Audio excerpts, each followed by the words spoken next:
Well, let's make a start then. Now, I left you some notes to do. I didn't think it was an overly onus. Sorry, let's start that again. I didn't think it was an overly onerous set of notes to be done.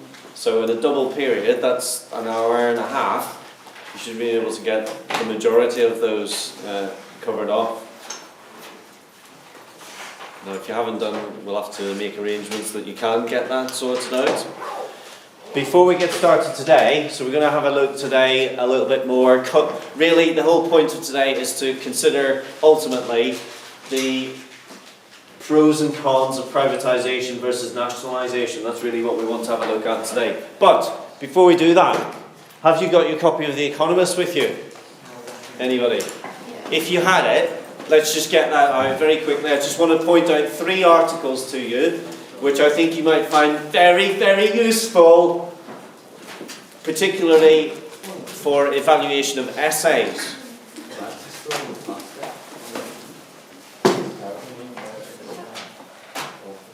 Oh, and I'm looking into the crowds here, and I'm seeing people pulling their Economists out of their bags, and they're still in the plastic cellophane wrappers, even though they were distributed a number of days ago. Oh, that is so. That is so worrying. Okay. Now, I've just been doing a little cover there this morning, down in Pasty, and so I had the opportunity to just sit and have a little read of The Economist. Something which, it's a real pleasure, isn't it, to be able to read. I was just talking about this with Mr. Yellowley this morning. We were talking about the library and what it seems to be a slightly underused resource now. But books, magazines, they're so tremendous, aren't they? So, The Economist magazine, it was a joy to just be able to take some time and sit and read it. I want to refer you to 3 articles, which I've just made a note of on the front cover. And the first one is on page 35, please. If you could just flick to that very quickly.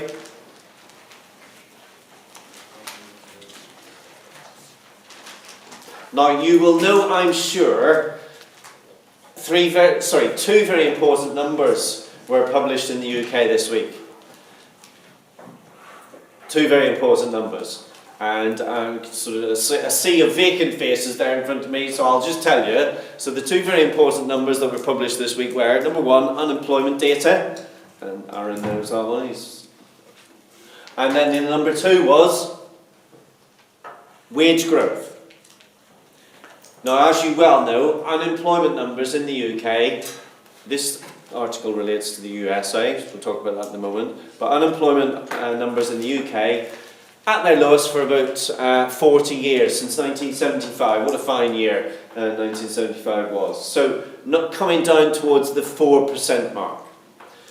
Now, we've always said that when you have a ever-decreasing share of people or pool of labour from whom you can pick to come and work for you, that's not necessarily a good thing. Why, Philip? Because it puts upside pressure on inflation, upside inflationary pressure, so wage inflation. Because you have to attract people to your company from other companies, and how do you do it? You say, what's he paying you? 40 grand, okay, I'll give you 45 to make it worth your while, and so it puts pressure on inflation. Now, we're seeing unemployment numbers in the UK coming down, down, down. Are we seeing massive upside inflationary pressures in terms of either prices or wages? Serena, permission to speak. No, we are not.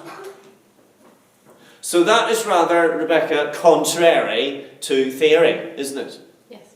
Okay. Now, let's have a look at this article then, because this article is saying, actually, we shouldn't be frightened of a quote-unquote tightening labour market, because there are 3 reasons why it's a good thing. So let's have a look at what they say as to why it's a good thing. Do neither of you have the copy of The Economist? You took mine. Blame one another. Okay. So first paragraph, ladies and gentlemen, says, I'm just sort of 3/4 of the way down it, it says, in May, the unemployment rate fell to 3.8%, its lowest for 18 years. Since risen back to 4%, but it's about the 4% mark, same as us. Yet, and this is the crucial point, the economy has not yet overheated. Only recently has inflation hit or exceeded 2%, which is the Federal Reserve's target. Okay, so that's the same scenario as ourselves. But it then goes on to point out this article, and these are three great evaluative points. So if you get an essay next year, those of you who stay the course, if you get an essay next year and it's to do with growth and unemployment, and you're saying, oh, but unemployment leads to upside inflationary pressure and it's a bad thing and we should be worried about it, here are three reasons why it's not necessarily a bad thing. Number one, so we're looking at the bottom of the first column. Portraying widespread labour shortages as an economic problem is misguided. Here are three reasons why. Number one, the first is inadequate wage growth. And it goes on to talk about the fact that in the US, wage growth has not kept pace with inflation. So actually, we need a bit of catch-up to bring wages up to the sort of rates of growth that were experienced previously with regard to prices. So that's number one. Number two.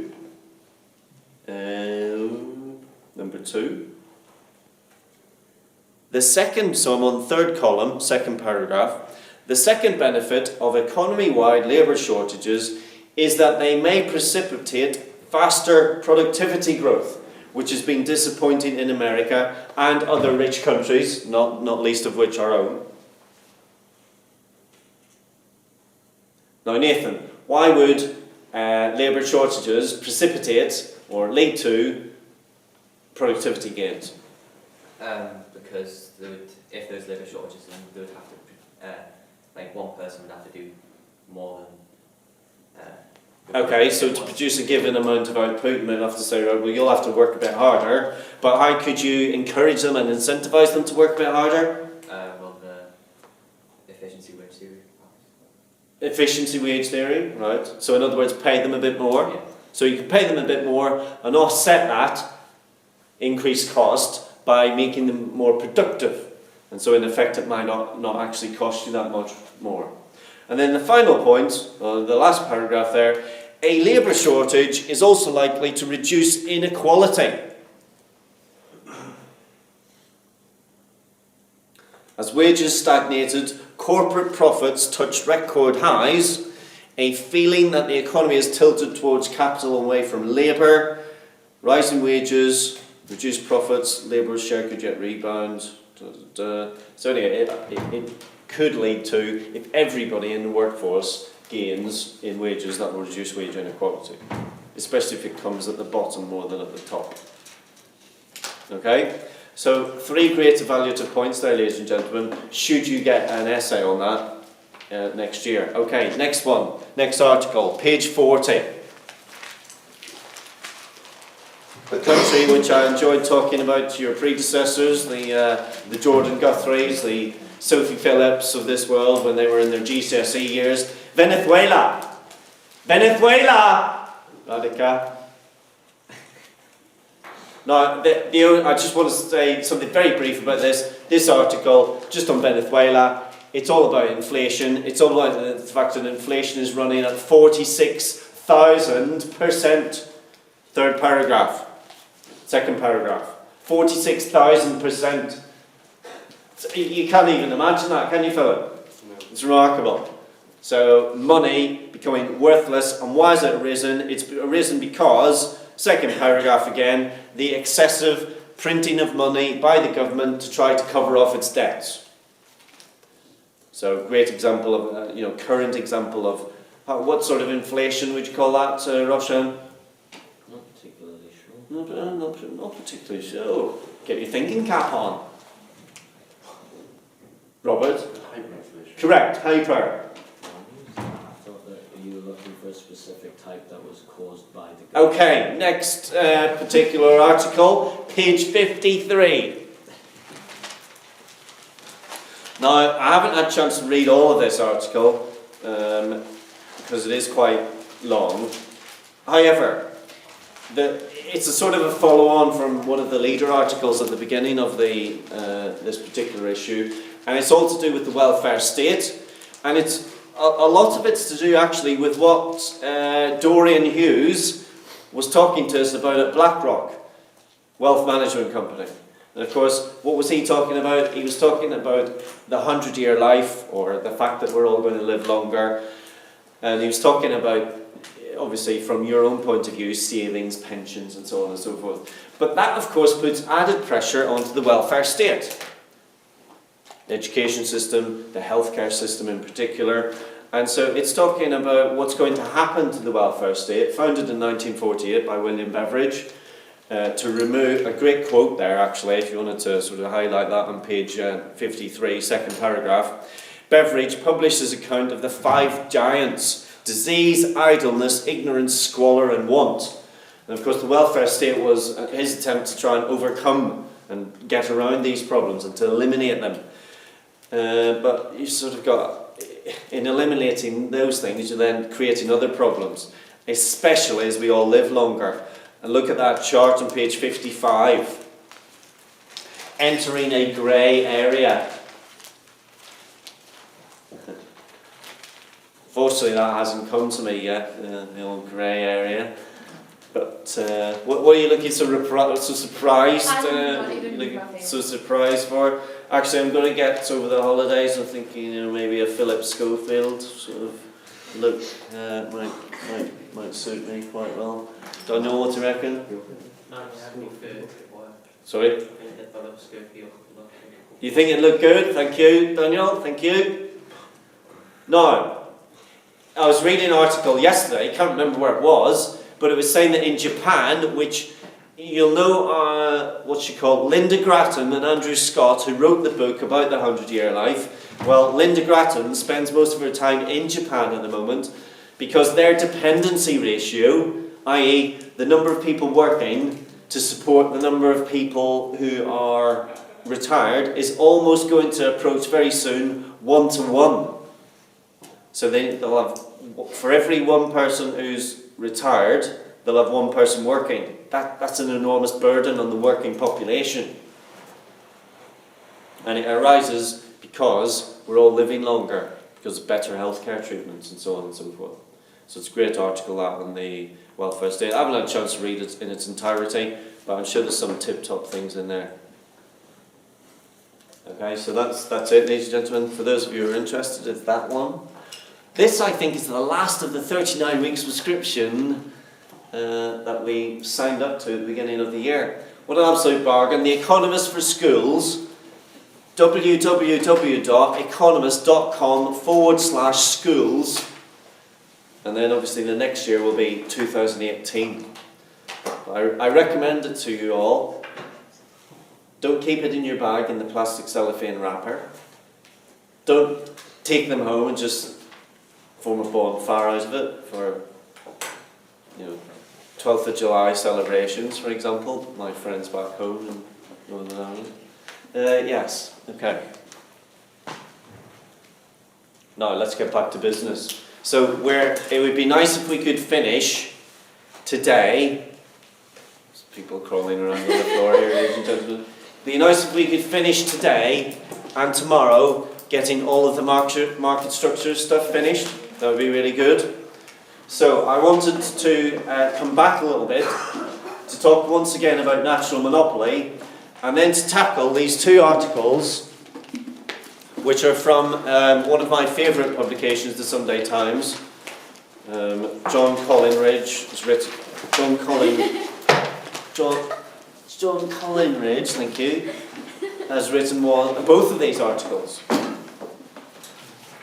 So one is from this one, ladies and gents, for the archives, 7th of January 2018, and this one, a more up-to-date one, the 2nd of July. Oh, no, 2017, so not a more up-to-date one. Pardon me, pardonnez-moi. Now, before we get stuck into a few questions on this, let's just talk once again, please, about the natural monopoly diagram, if we will, just to clarify a few things, because obviously some of you weren't here when we went through this in the initial instance. So, first thing to say about this is, is very similar, not identical, but similar to your standard monopoly diagram. And of course, a key feature of monopoly is that the firms, or the firm, 100% market share, one firm, makes what type of profit there? So now, abnormal profit in the long run. And the same can be said in the natural monopoly scenario. Now, how would you define, Alex, natural monopoly? It's a sector of the economy in which a monopoly of natural resources, such as the train industry, is only one provider can use the trust. Well, that's almost correct, but not quite. Yes? Due to the high fixed costs and technological economies of scale, that only one thing can operate. Okay, it only really makes sense, yes.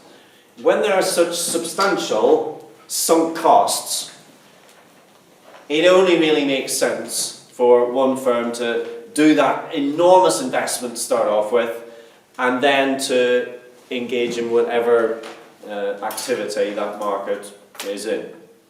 Because it doesn't make sense to have 10 sets of infrastructure for railway lines. So we've got our learned colleagues from the English department away today, and of course they've travelled to London via LNER, and they're spending a few days down there at the theatre. Well, there's only one set of tracks. It wouldn't make sense. It's not logical to have multiple sets of tracks because it's so expensive. Now that means that once you have made your initial investment, which is very, very costly, obviously, but then you start to run your operations on it, and as you expand, you then reap the gains from what exactly, Nicole? As you expand, you're reaping the gains of, thank you, economies of scale, your EOSs, economies of scale, rather than scope. So economies of scale, and the costs will fall continuously.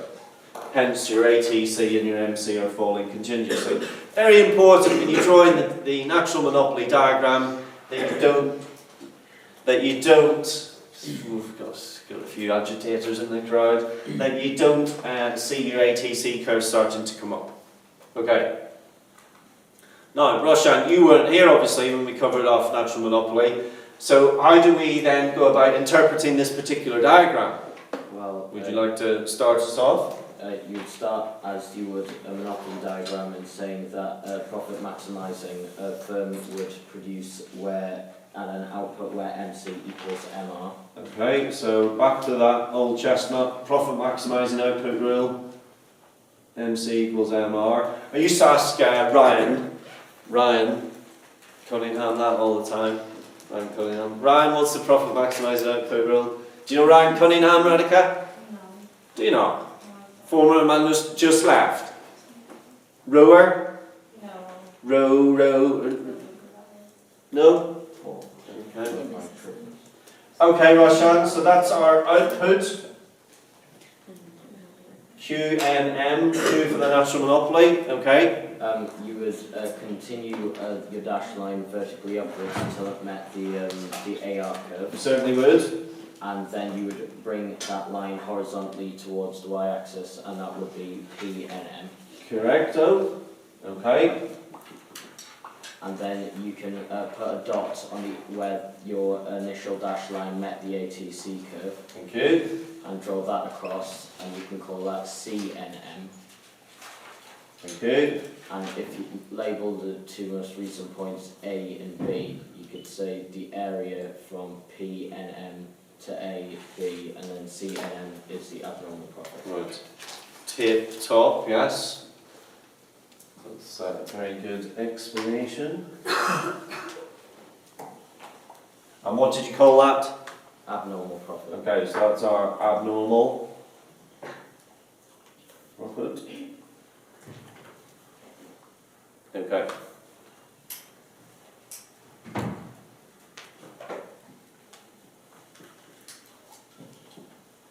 Then you do what the government has tried to do, which is try to introduce competition into the marketplace. So rather than the railway network being state-owned. So you've just got one provider. Who was that provider years ago, Radhika, of railway transport? Called? When it was state-owned, what was it called? Philip? British Rail. Correct. Now, of course, we've got all these other little franchises going on. So, Dylan, where do we go then to interpret the introduction, or at least the attempt to introduce competition into this market? Is the quantity where the MC equals the ETC? Where MC equals, say that again? The ATC. No, the AR curve. The AR curve. Yeah, so Okay, we'd see. so there. Yeah. So that's Q competition. Now, why are you saying it's there? Because that's where the supply curve meets the demand curve. So Okay, and why is that of significance? That's where the supply curve meets the demand curve. because that is the quantity that would be demanded in a perfectly competitive market. Precisely. Remembering our perfect competition diagram, there's MC, there's AR, there's our equilibrium. It's where supply, MC, equals demand, AR. Correct. So you're just looking for the same point. Okay, so we're on the demand curve, Dylan, so we go across, is that correct, for price? Yeah. PPC, okay, and? If you go further up from the quantity to the ATC curve, Yeah. and then along, that is the cost. So that's the C of the PC. Okay, problemo? The area in between there is subnormal profit. Exactly. So if we were to label this then A, B, C, D, so that CPC, CD, PPC, that large rectangle is all what, Radhika? Subnormal profit. Correct. Okay. So in effect, if you try and introduce competitive market forces and the market mechanism into, i.e. you give people a choice, into, let's say, the transport industry and the railway industry, the problem is that potentially they're going to make huge losses. Now, how has that been covered off, Connor, in the railway industry? Big subsidies by the government. Big subsidies by the, no, you say the government, but of course, who's providing those subsidies? Taxpayers. You, Charleston, me, Nickel, everybody. Everybody.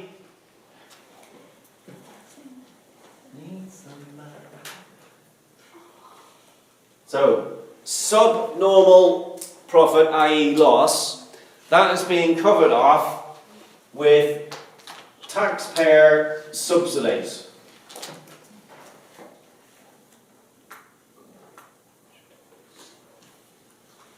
To the tune of, well, you'll see when you read the articles that I've given you, to the tune of about 3 billion. I think Mr. Collingridge talks about in his article, 3 billion. Okay.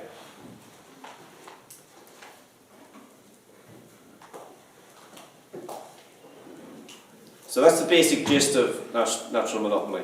So now what we're going to do then, or what you're going to do is, very quickly, it'll not take you long to do this. So we've got two articles. One is called, "Is This Any Way to Run a Railway?" by Mr. John Collingridge.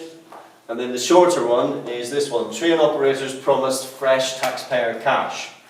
So all I want you to do is to just very quickly get the answers to these questions. It's probably useful, I think, to write the questions as well. The two companies which pulled out, you should know that, just being honest. In what way can this process of withdrawal be compared to the euro? Or actually, if you read this most recent edition of The Economist, you can almost compare it to what's happening to the UK in the European Union. Explain the factors which have led to the company's decisions to exit the market. So, okay, these two companies are leaving. Why are they leaving? And then lastly, in what way is Network Rail culpable? So what promises did Network Rail make to Virgin? Oh, I shouldn't say it. Oh, I'll give them one of the answers away. So that's one of the companies to Virgin. You probably knew that anyway. In what way is Network Rail culpable? Because they made promises to the train operating companies of what? So what did they promise them? And then the second article, compare the TOCs, the train operating companies' premiums. So in other words, how much did they give back to the government relative to how much Network Rail received from the taxpayer. You'll see that taxpayer is enormous. Premiums are I mean, it's a big number, but relatively small.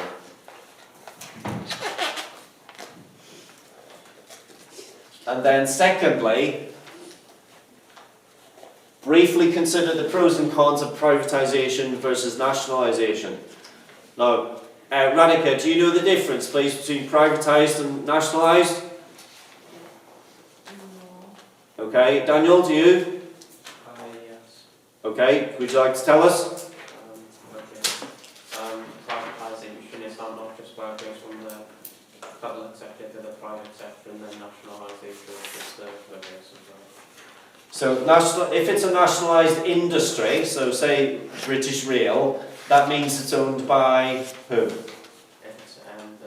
If it's nationalised. The state. It's owned by the state or the government. If it's privatised, it's owned by individuals or companies, firms, private sector organisations looking to make a profit. Now, of course, the managers, the employees, potentially, the owners of private companies have very different objectives to nationalised companies sometimes. So you need to think about that when you're putting together. I've said brief here, so just do maybe a bulleted list or something like that. Okay, ladies and gentlemen, we'll sign off here. I'm going to give the students a few moments to do the questions, and then we'll be back with you in part 2. Bye.